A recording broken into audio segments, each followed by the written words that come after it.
Bonjour, alors aujourd'hui un petit tuto sur les enduits qui s'adresse aux débutants en priorité. Alors les enduits, il en existe deux familles principales. Vous avez les enduits en sac et les enduits en seau prêts à l'emploi. Les enduits en sac, si vous êtes débutant, c'est mieux de laisser ça de côté, ça demande quand même un petit peu de pratique. Alors pourquoi? Tout simplement parce que pour faire de l'enduit, il faut avoir une texture relativement régulière et quand on n'a pas l'habitude de mélanger son enduit en sac, eh ben, vous allez avoir trois bandes à faire, vous allez pouvoir faire un petit fond d'enduit, vous allez mettre un peu d'enduit, un peu d'eau, ah ça va être un peu trop épais. Et bien vous allez rajouter un peu d'eau, ah c'est trop liquide, et on rajoute un peu d'enduit, ah c'est trop épais, et on remet un peu d'eau. Au final vous vous retrouvez avec un demi-seau d'enduit pour faire trois bandes et vous en mettez la moitié à la poubelle. Et de plus, la texture n'aura pas été forcément la bonne et vous allez vous retrouver avec des enduits de piètre qualité. Alors les enduits, importants, comme dans tout dans le bâtiment en règle générale, hein, n'achetez pas vos enduits en grande surface de bricolage. On y vend beaucoup de choses, multifonctions qui font les bandes, la finition, le rebouchage, tout ça, ben, c'est pas terrible. Il y a des enduits qui s'adaptent à chaque situation. Alors moi je bosse d'habitude depuis très longtemps avec des enduits de chez Signat.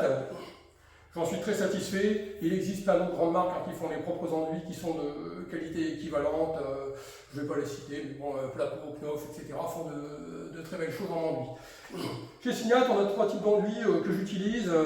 Vous avez un enduit Prégide XS qui est le seau bleu là, qui est dessous, qui est un enduit à prise rapide, qui va vous permettre de repasser sur vos bandes dans les 12 à 24 heures après la première passe, selon la température et l'humidité ambiante de votre pièce, hein, le temps de séchage bien entendu.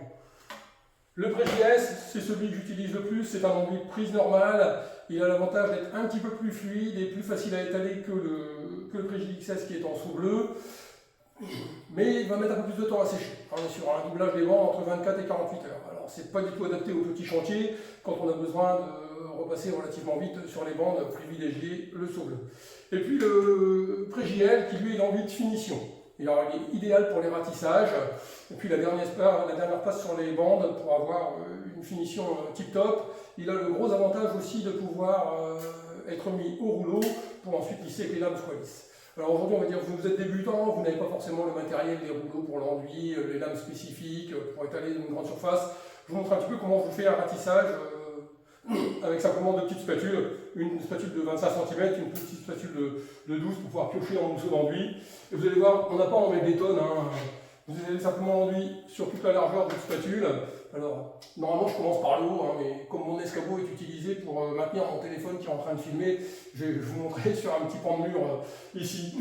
Alors je vais attaquer un petit carré déjà avant pour vous montrer, mais simplement je vais étaler mon enduit comme ça, je vais vider ma spatule, et une fois qu'elle est vide, on va ratisser à zéro. L'idée est vraiment de gommer toutes les petites imperfections qu'on peut avoir dans les plaques qui sont dues à des grains de plâtre, etc. qui auraient pu abîmer la surface de votre plaque avant la pose. Voilà. Oui, rien de bien compliqué. Surtout, on ramasse bien. On garde la lame à plat sur la totalité de la plaque. On n'appuie pas plus d'un côté que de l'autre. Hein. Parce qu'avec les couteaux enduits, on a cette possibilité de pouvoir déposer plus d'enduit d'un côté que de l'autre quand vous voulez faire, notamment quand vous arrivez sur les bancs. Et du coup, tout simplement. Hein. Voilà. Alors, il peut arriver quand vous faites ça que vous récupériez un petit peu de poussière qui soit posée sur les plaques. Et ça commencera à vous faire à ce moment-là des traînées dans votre enduit. Du coup, là, il ne faut pas hésiter. Hein, si votre enduit devient granuleux et que ça qui commence à vous faire des traînées, on prend, on jette, on reprend l'enduit propre. Ça ne sert à rien d'étaler de la bouse sur les plaques, vous allez être embêté après au ponçage, il faudra quand même repasser dessus une autre fois. Travailler proprement, vous gagnerez du temps au moment du ponçage, au moment de la peinture. Voilà. Alors c'est vraiment relativement facile, hein. Ça ne demande rien de particulier comme connaissance, juste un petit peu d'entraînement. Important, on voit très souvent ça sur les chantiers, c'est quelque chose qui m'horripile.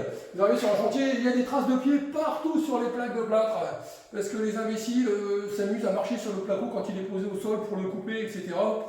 Sachez qu'à chaque fois que vous marchez sur une plaque de plâtre, vous lui amenez de la poussière, des saletés que vous allez récupérer sous les godasses, Et ces saletés qui sont sur vos plaques, eh ben, vous allez les récupérer au moment du ratissage dans votre enduit. Ce qui fait que tout ce que vous avez comme enduit, ben, vous pouvez tout foutre à la poubelle, ça marche pas. Donc surtout si vous avez des traces de pied ou des traces de je ne sais pas quoi qui sont sur votre placo, un petit coup de chiffon, une microfibre humide avant de faire votre ratissage, ça vous évitera bien des déconvenus lors de la mise en œuvre de votre enduit. On se revoit pour le ponçage.